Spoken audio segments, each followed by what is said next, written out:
We all know how beneficial meditation to both our physical and mental health, and that's why I decided to have a challenge of 100 days of meditating in a row. Now I would like to share my honest, raw results, how my life changed and what are the long-term consequences. A quick remark is that I started this challenge actually in the end of December 2024 and finished it in March 2025. There is a reason why I record this video in September, because I needed some time for reflection and to actually estimate how it changed my life. For the background, I have been practicing meditation for the last 7 years. I do it occasionally if I feel like, if I want to calm myself down. I tried both guided meditation and just sitting in silence with or without music, so I'm definitely not a newbie. The meditation I tried this time was actually a tool from my spiritual teacher. I bought this guided meditation and it consisted of a bunch of different small practices. It's not an advertisement, don't worry. I just wanted to say how brilliant it was an idea to combine many practices in one single meditation, because during these 25 minutes I covered my gratitude for the day. I opened my heart to fill myself and other people with love. I was visualizing me achieving my goals, as well as setting intention how I want to feel today, and of course thinking about my higher self, talking to universe directly. So that was more or less the inside of that meditation that I practiced, and I want to say that the practice that changed me the most was actually this communication with the universe. I think it's very connected to praying, because what you literally do is say whatever you feel like. Most of the times I just complain to the universe. I would say that it's so difficult for me to manage this. There are so many things on my plate right now, but I know that you are here for me. I know that I can always ask for your support. I know that you will always give me the correct guidelines. I know that you will enable me to become better version of me. And sometimes I would just ask for exact things I wanted at that particular moment in my life. For example, give me patience, understanding, and empathy to be a good team player. Or give me enough love and understanding so I can be a good partner, and things like that. I think the funniest story was when I lost my wallet. It was just 1 week before I needed to go abroad, and I lost literally everything, because in my wallet I carry cash, my banking cards, IDs, my student cards. Literally all of it was gone. And in that evening, I again talked to the universe and I asked a lot for my wallet to be found.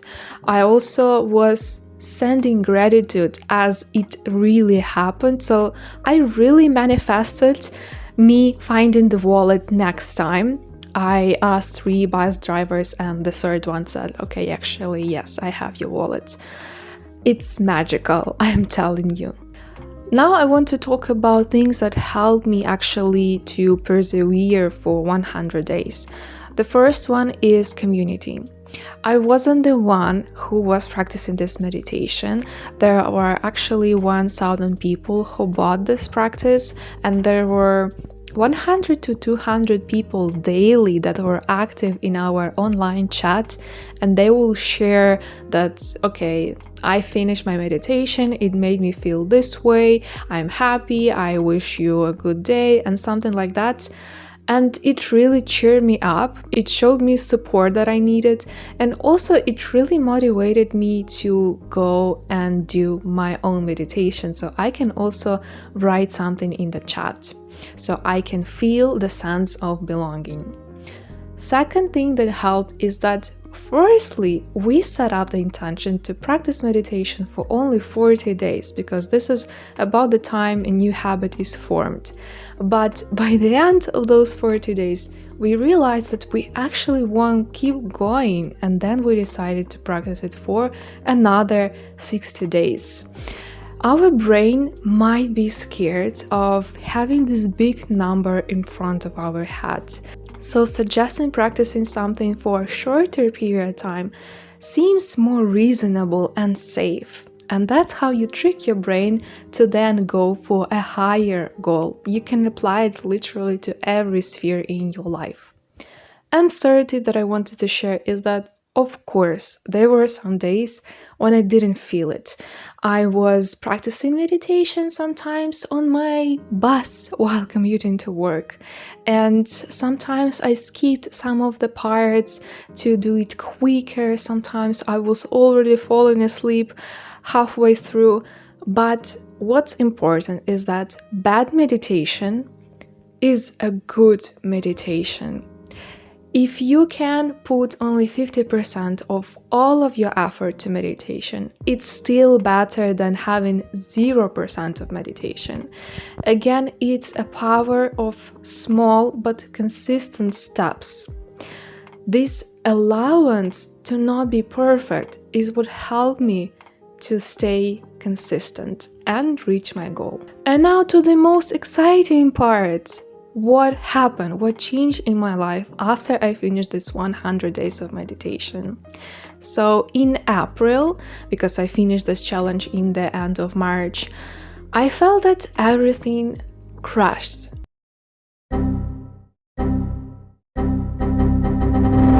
Now, looking back, I realized what happened.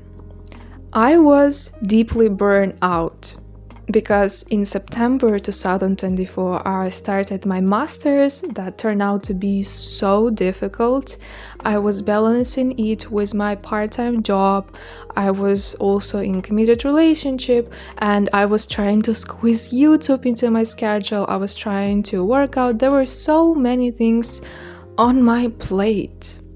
And by December, when I started this challenge, I was already so tired. Meditation really helped me to postpone this burnout.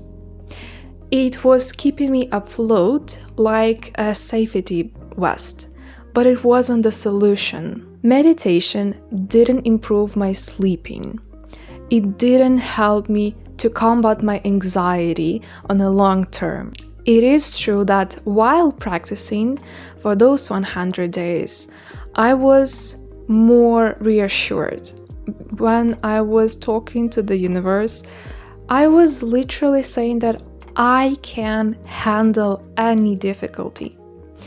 I know that sometimes life goes unplanned, but it's okay because the universe literally has 100 million bazillion different ways how you can achieve your goal. And you just need to be patient. You just need to trust both yourself and the universe. However, this effect wasn't on a long-term basis. It quickly evaporated as soon as I stopped practicing meditation. Also, I want to say that I didn't improve my focusing skills. Like, I had a short attention span, and meditating for 25 minutes daily didn't help me improve it. So at the end, I would like to say that if you want to improve your well-being, remember that you can't focus only on one thing. I focused too much on my spiritual, mental part, but I was neglecting my physical body. I was sleep deprived, I didn't eat well, I almost didn't exercise by that time, and of course, I didn't allow myself to rest. I simply couldn't replenish my own energy. Meditation couldn't fix that. I hope I didn't dismotivate you to practice meditation because I believe that it's a really beneficial practice. What's important to understand that it's not a magical pill. You can't solve all of your problems just by meditating, even for 100 days. That's all from my side for today. If you practice meditation, if it helped you, please write and share your experience in the comments down below. See you next time. Ciao.